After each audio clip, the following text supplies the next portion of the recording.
to thank everyone who's joined us so far. Thank you for attending this evening. My name is Eric Cohn. I'm the Chicago chapter leader for this chapter of America's Future Foundation. We're the nation's premier network of young, liberty-minded professionals. If you want to learn more about us, you can visit americasfuture.org. We hope you will. And of course, we hope at some point in the near future to be able to be back to bringing you in-person programming here in the city of Chicago. Of course, that's has turned into a bit of a dicey proposition, which we may discuss in some way, shape, or form. But we certainly hope that we can get back to that soon. But in lieu of that kind of programming, we're thrilled to be able to have with us this evening Reverend Robert Sirico, who is the president and co-founder of the Acton Institute for the Study of Religion and Liberty. For our conversation this evening on the future of religious liberty in America. Father, welcome so much. Thank you for being with us. Good to be with you. Thanks for having me. So I figure we should start here. The pandemic is obviously the biggest issue that has been confronting not just this nation, but the whole world throughout 2020. And it's had some specific implications on religious liberty issues. I know you've written and spoke about this before. What do you think what are the biggest implications on religious liberty that you've seen, and how do you think we as a society have done in addressing those, in addressing both the pandemic and the constitutionally protected right of freedom of religion and to worship as we see fit?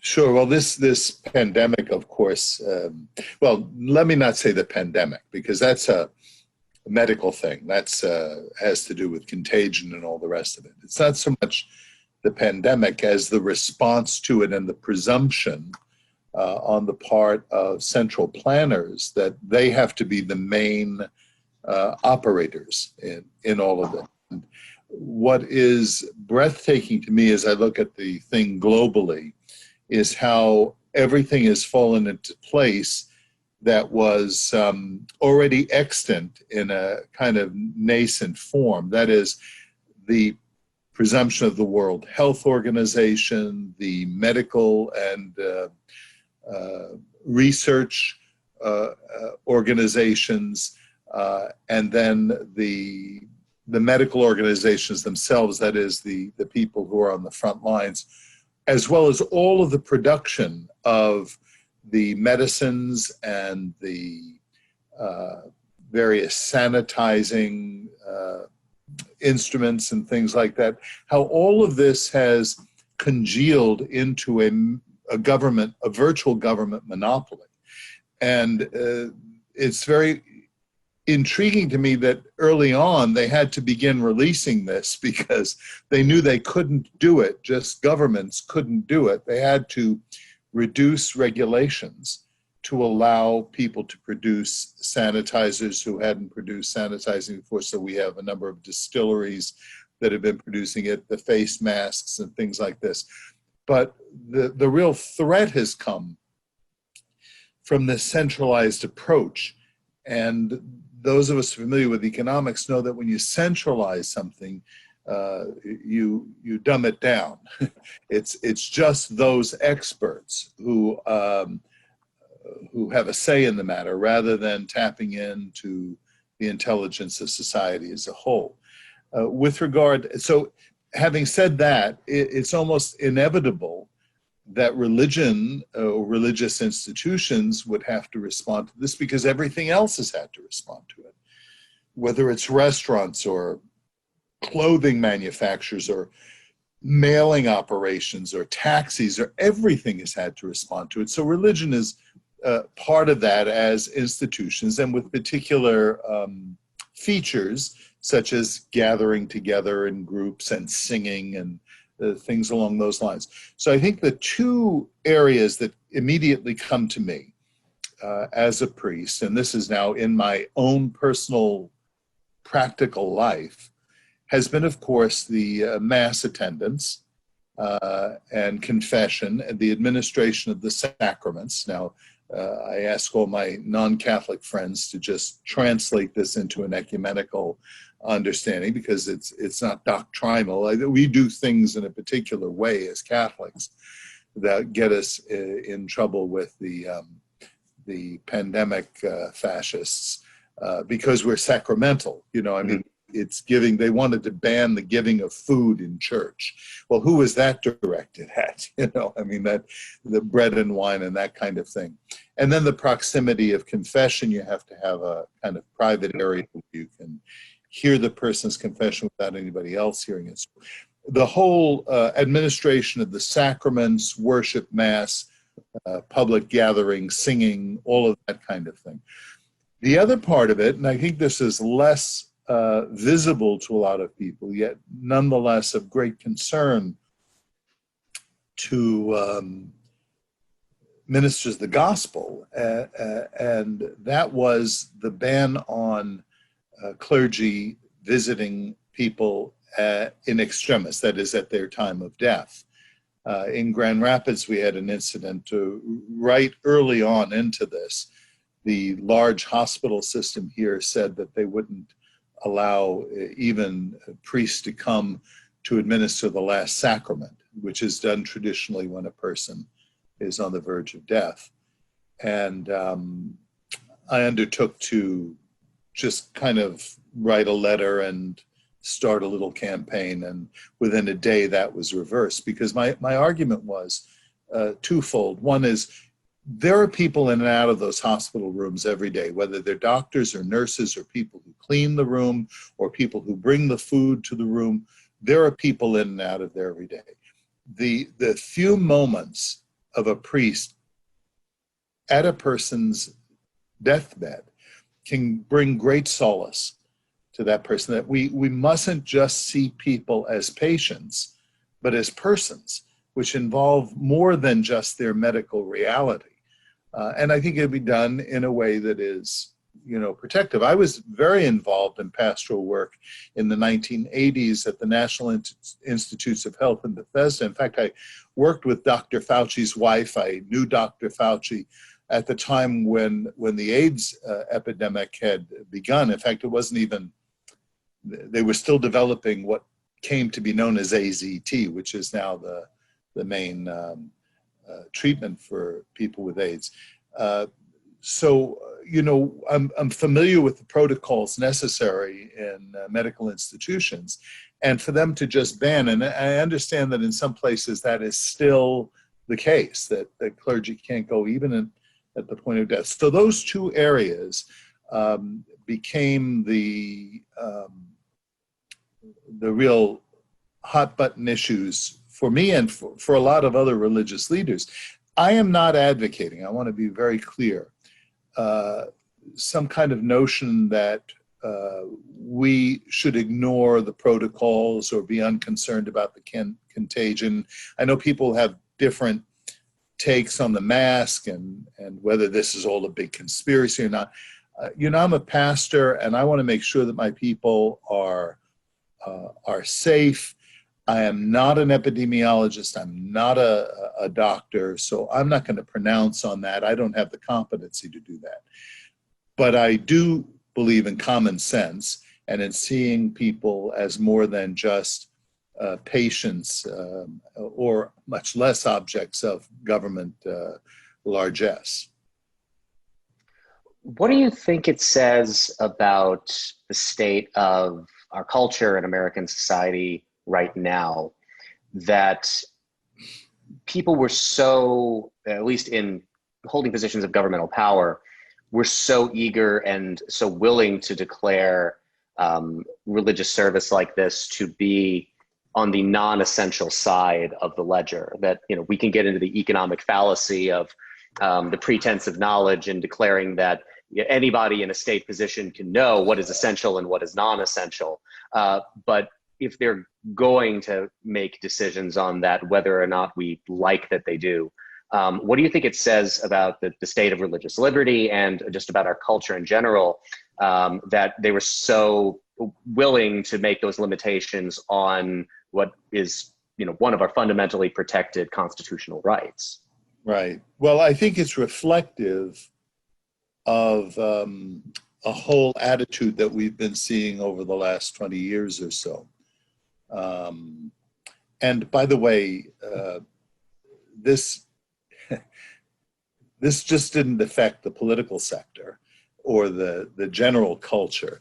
I think on the part of a lot of religious leadership, and I'm just going to talk about the Catholic Church, I think our response has been anemic. I think the message that the American bishops sent out, in effect, was the church is closed for the time being. Come see us again. And by the way, send your envelopes in.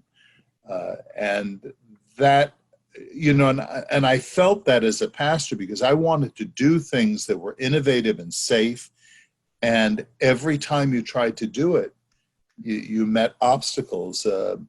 And I think part of that is the litigious nature of society in general. So the church can be sued if we provide a forum where people then succumb to the disease. But I think to be innovative in ways that provide the protection that's needed.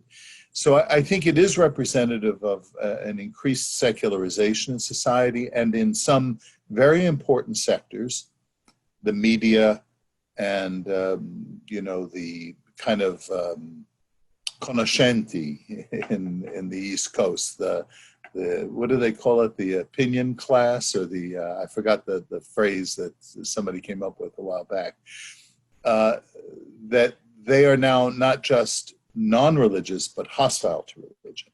And I get that. I understand why they are that way, particularly directed to the Catholic Church, because the failure in the pandemic is only a fragment of the failure that many of our bishops have manifested in the abuse crisis. So the credibility of the church isn't what it once was. And I think that's to the detriment of society as a whole. So let's move off of the pandemic and the response to it and on to something perhaps more optimistic on the religious liberty front. So we had several major Supreme Court decisions come down this year that had implications for religious liberty. I'd say the four that I'm thinking of, three of them were decided in just a clear positive way.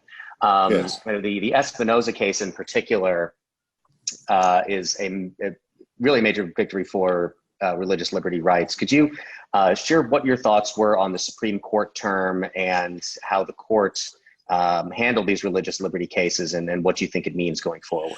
Well, I think I agree that this is very positive. It is really beginning to approach the Establishment Clause with a new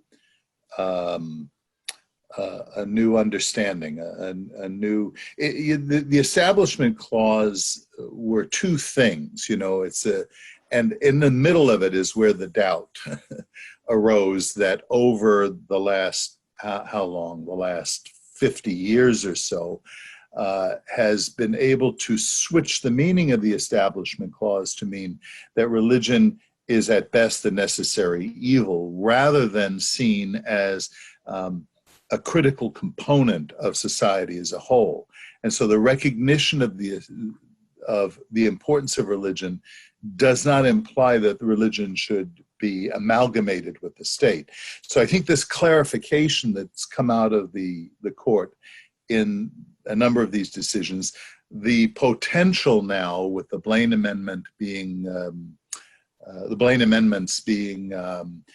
what should we say, destabilized or at least called into question, could potentially free up,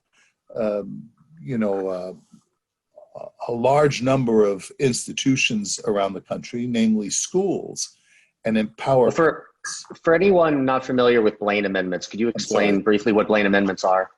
Sure. So the Blaine Amendments came out of the Know Nothing era. The Know Nothing era is the turn of the 19th or 20th centuries, largely rooted in anti-Catholic sentiments.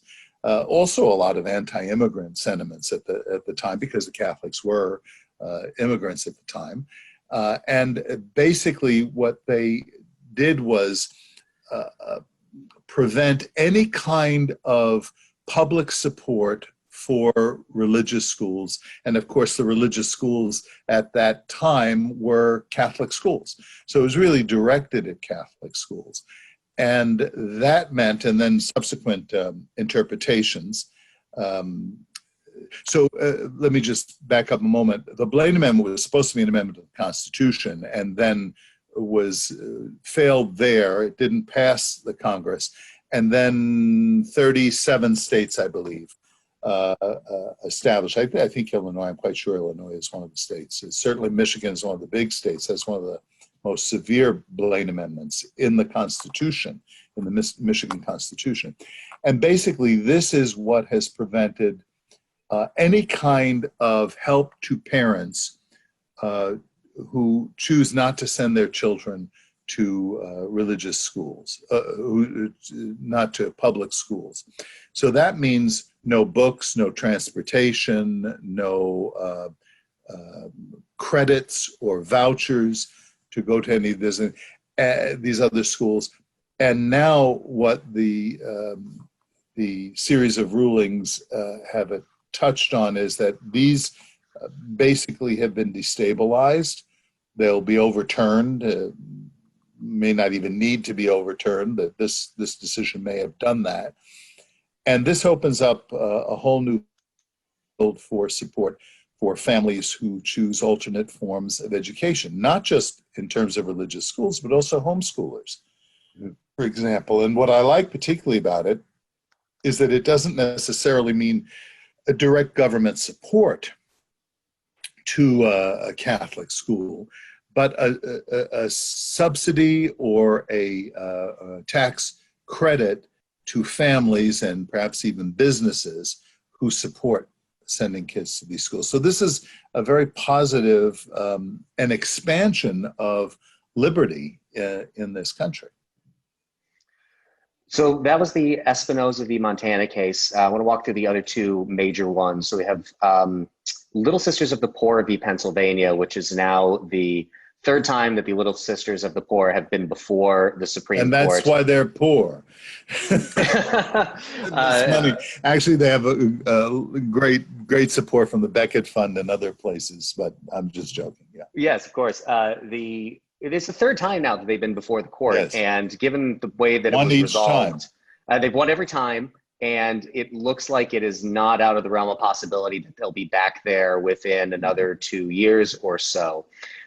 So on one hand, you have the continued vindication of the Little Sisters of the Poor's position by the court, but you also have them continually being brought before the court and having to defend their position. Harassed in the same way that you have the cake baker in Colorado and several other people who, you have people out there clearly looking for cases where they can bring lawsuits to challenge it like this. Should we read this as a positive or negative development, or perhaps a little of both, somewhere in between, that they are continually vindicated by the court, but the fact that they have to continually come back before it to defend this position could be, a bad sign in the tea leaves? Well, it's reflective, again, of the culture as a whole, but each of these decisions puts down a marker and sets a precedent that pushes liberty to a greater expansion. So now that the Little Sisters don't have to provide coverage for their employees for abortifacients or for contraceptives, it's a risk when you're harassing somebody, because if you get the wrong kind of decision, as they now have gotten in 3 cases, that's now established law. And so in that sense, I think it's positive. I don't think it's positive for the Little Sisters because it's distracting them from the work that they want to do. They didn't get in this business to fight for religious liberty. They wanted to just practice their religious liberty. I want to remind people who are listening, thank you for joining us. And if you have questions, there's the chat feature, there's the Q&A feature on the Zoom platform. If you have questions, feel free to submit them there. We'll get to those very shortly. We would love to hear from you. The final case I want to highlight was Our Lady of Guadalupe School versus Morrissey Beru, which was a couple of cases where employees at religious schools were dismissed from employment for different reasons. If we want to dive deep into that, there's what one can probably argue about the wisdom or whether or not those were good decisions that were made. But sometimes freedom necessitates the freedom for people to make bad decisions as well as good Right. ones. Right. But once again, the court vindicating the right of these schools to what is known as the ministerial exception here, that people at these schools who minister to the students, in the case of these teachers, it said in both cases they were. If you have any thoughts on that case and the meaning of it. Well, yes. I mean, really what the court has done here is allow religious institutions to form and maintain and promote their own culture under their own auspices. And as you say, I might not have fired the one person or in each case, but they need to have the freedom to do that. And the religious exemption clause is basically saying that those who work in religious institutions are participating in the ministry of that institution, particularly teachers who are teaching the faith. It's not just enough for them to communicate data, but to model the belief of that system, and that the religious organization ought to have the right to control that environment. So again, I think this is another pushback against the encroachment of coercion of the state in various ways. We can talk about the wisdom of these particular decisions, on the part of the administrators, but I think these are very positive outcomes. To what extent are you concerned about the general sensibility here being that religious liberty is being this space that's carved out? So it's like you kind of go over there and you do your religious thing, but in a larger societal perspective, it is greeted with a greater sense of hostility. That's not really a legal question. That is really fundamentally more of a culture question. And yes. Do you think it's getting, do you think that that's accurate? Do you think that it is getting increasingly more that way? And what do you do about it? Well, I do think that it is increasing. I see it more and more. But I think the solution to this is to create the sphere of liberty that we've been talking about, whether it's in schools or in control of our institutions, worship spaces, and orphanages and kitchens, and all the rest. But then the part of this has to fall back to religious leadership, and it touches on what I alluded to earlier. How infected are we by a secular culture? Not that we have ourselves necessarily become secularists, but we somehow kind of concede that our religious convictions are subjective, that they don't have a reasonable claim on people in a free society. I'm only interested in proposing what I believe, not imposing it. But I want to be able to vigorously propose it with confidence. And I think the thing religious leaders and religious people have to do is to consider how they have succumbed to the doubts and the insecurity of not being affirmed constantly by the culture. Now, to the extent that this is happening, it could become what the then Cardinal Ratzinger called a radical minority or a faithful minority, so that when you clear away a lot of the dead wood from religious congregations or religious institutions, what you have left are people who believe and generally know why they believe, and who are confident in their belief. And so I think this gives greater potency to these organizations. And I think that is what could happen going down the line, because I don't think, for instance, that the nun thing, to be distinguished from the nun thing, that is these millennials who don't identify any religious belief. I don't think that's a tenable thing over the long haul. The vast majority of human experiences involve some form of religious commitment, religious aspiration, religious devotion, or at least religious acknowledgement, even on the part of people who don't practice it, who realize it was a good thing. The vast majority of human experience has involved this.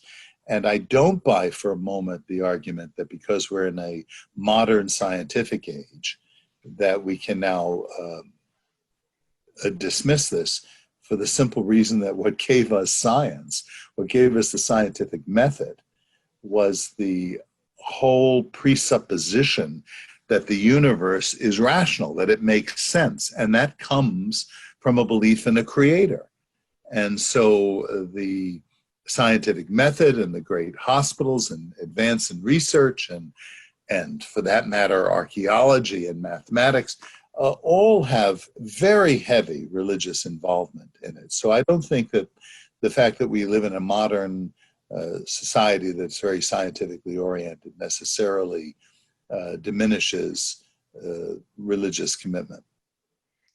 Before we turn to the upcoming election, I want to remind people again, if you have questions, the chat feature, the Q&A feature in the Zoom platform here, use those to submit questions. We'll get to those very shortly. Looking forward to those. Since you raised the nuns, N-O-N-E-S, nuns, I want to put forward a theory and have you react to it. If you look at the millennials who you referenced, and as well Gen Z who are following behind them, they have been more embracing of the idea of socialism than generations that preceded them. I'm not the only one with this theory. I've heard others with it as well, but that they are embracing this not because they've not read Marx. They've not embraced the economic or the policy platform of socialism to any real great extent. What they are is acting on the religious impulse that exists within every human being, that we are homo religioso, and that we feel this desire to act in a religious way. And if we're not filling that with religion, we're looking for something else to fill it with. And this idea of socialism gives them the opportunity to be a part of something larger than themselves and to fill kind of the whole of community that I think they feel in a world where institutions are failing and community is not what it once was.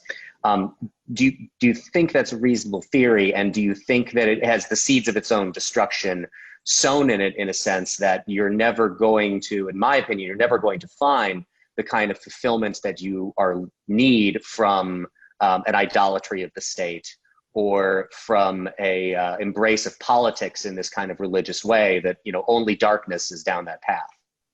Yeah, I do agree that it seems quite obvious to me that that's exactly what's happening, that people are attempting to substitute the religious impulse with social concern, and then racial justice as part of the whole thing. And the disconnection from the religious tradition leaves them in a far more vulnerable, intellectually vulnerable state, because they don't have the roots, they don't have the thinking, and they don't have the safeguards of what socialism does. I mean, socialism, I would say, is largely a Christian heresy. It inverts the Christian impulse of concern for the other. I think Churchill said it best when he said that the socialism of the first century Christians said that everything that I have is yours. But the socialism of the contemporary moment says everything that you have is mine. And this is the tension that exists in society. And again, I'm hoping that it will burn out soon, because it doesn't have enough underbrush to keep it going.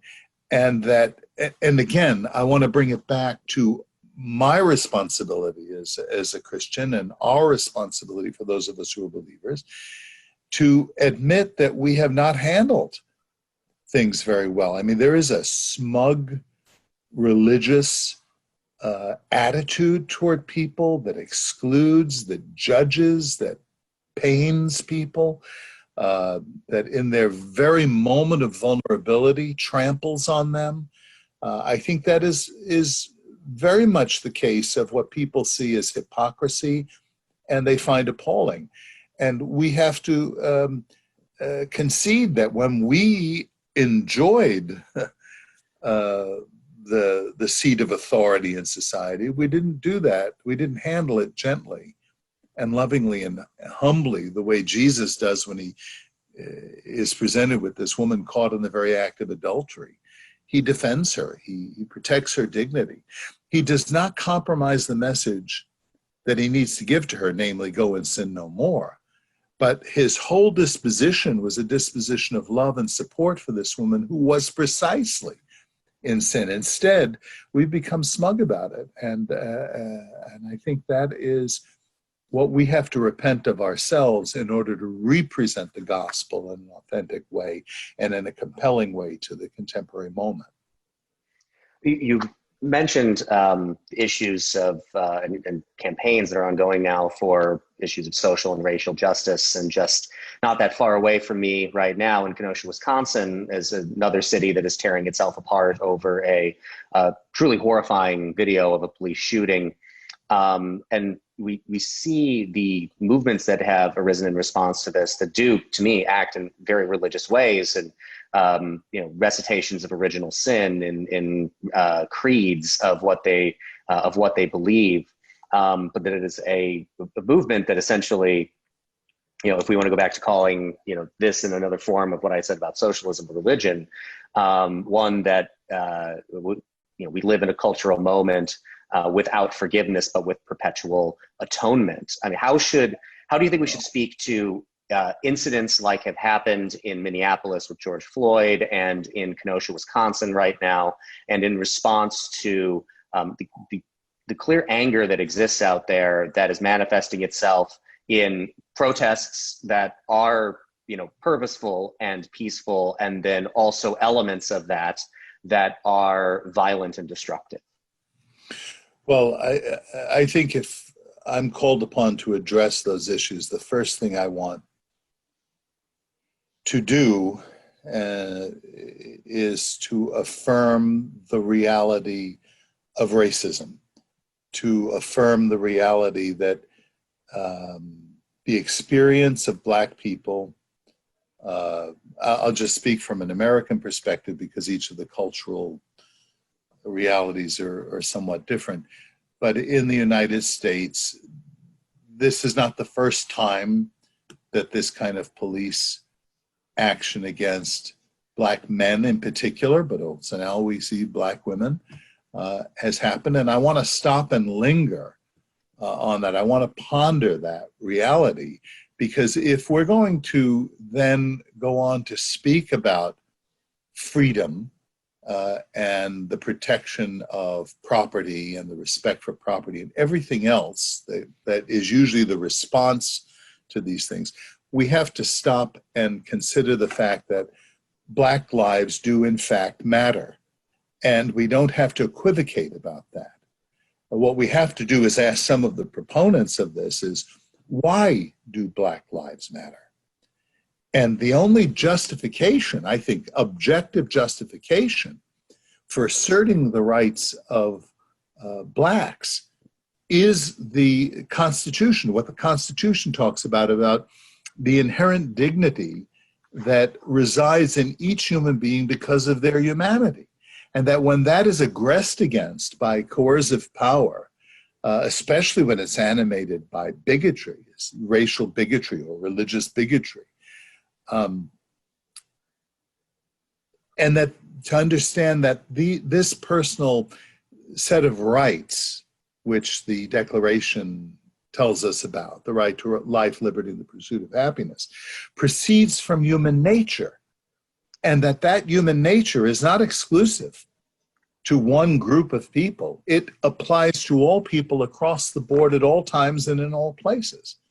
And the sad thing about the response to this is too often the call for burning down the Constitution, disregarding the right to private property, not allowing people to have a variety of viewpoints on the matter.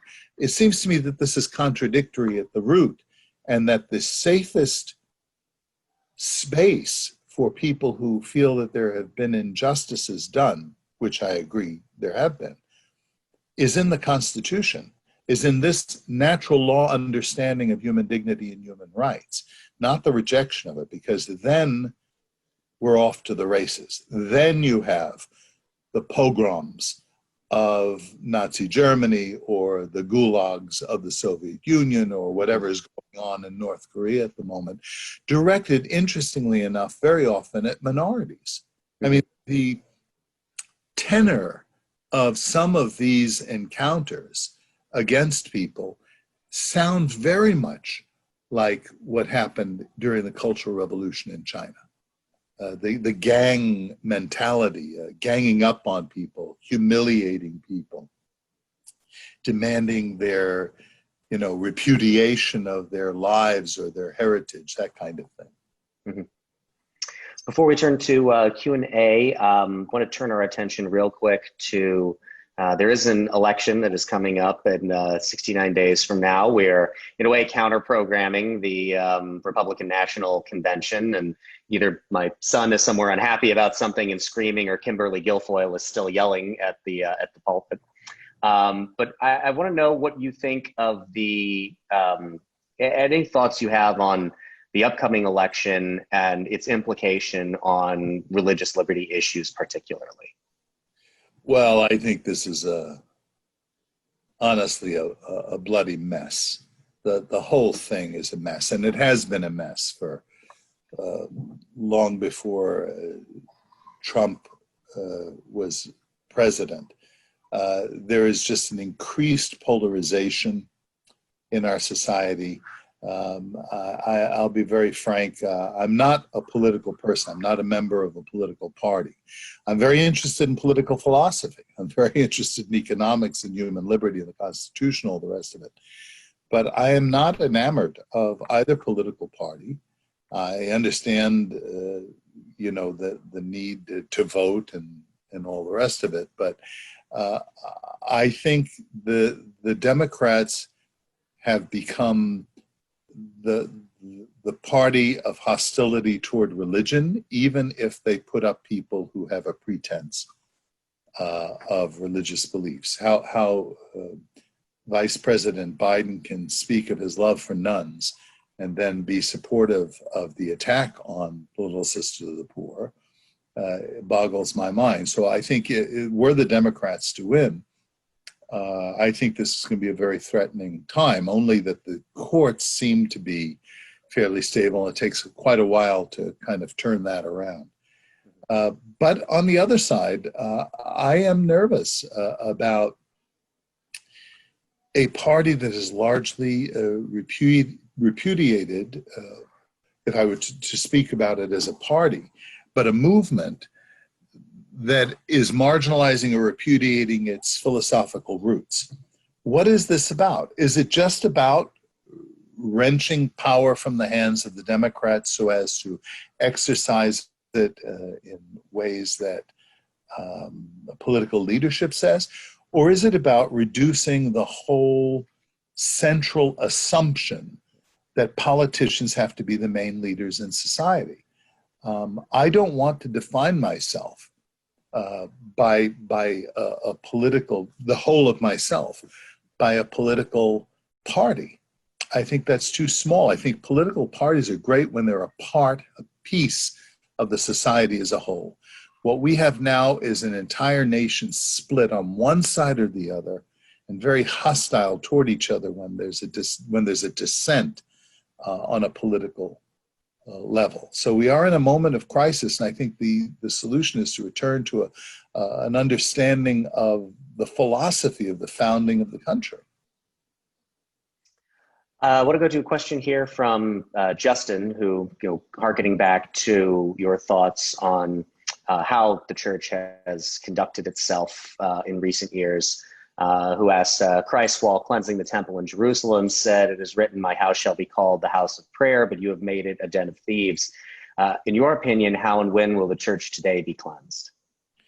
Well, when we use the term church now, I'll use it in an ecumenical sense, although just by virtue of being a Catholic priest, I think of my own institution, which I know best. But I think we need to cleanse the church of its hypocrisy. I think in many ways the church has been weakened over the last 50 or 60 years by outsourcing its ministry. And that has been a kind of dual process. Part of our ministry has been taken away from us by government, so that the schools, the orphanages, the social service agencies, the feeding kitchens, the adoption agencies, and the rest were taken over by government, but with the cooperation of religious leadership. So that we basically said, oh, well, they're doing the same work we're doing, so we'll give it over to them, or we'll take the money and do really what you want us to do. You set the goals and we'll do that. And we'll get a little bit of religion in there, here and there. So I think this has weakened and in a sense polluted religious expression in this country. I think one of the saddest evidences of this has been, and this is within my lifetime, when I was growing up in the 1950s, the leadership of the civil rights movement, almost bar none, were ministers, were religious people who were inspired to protest racism based on the same spirit of Judeo-Christian ethics that animated the abolitionist movement. Today, even the ministers have become politicians. And I think this is a very bad sign for society as a whole, to the extent that that tells us what we see as the core and the center of social change in our society, that politics is a very bad omen, because politics is divide and conquer. Politics is king of the mountain. You know that game where you don't get to be the king of the mountain without throwing everybody else off. This is not the model of a society that is harmonious, because a society that is harmonious is going to be one where there's reciprocity, where there's a win-win mentality, far more exemplified by a market economy, but not just a market economy. I mean, I think the market economy has to be an indispensable part of it, but it has to have a vibrancy of religious tolerance, religious liberty, and a certain amount of pluralism on the part. So I think we need to be cleansed of the comfortable assumptions. Let me just say a word. Now, this I apply to my Catholic experience. I think the younger priests who are coming up now are incredible.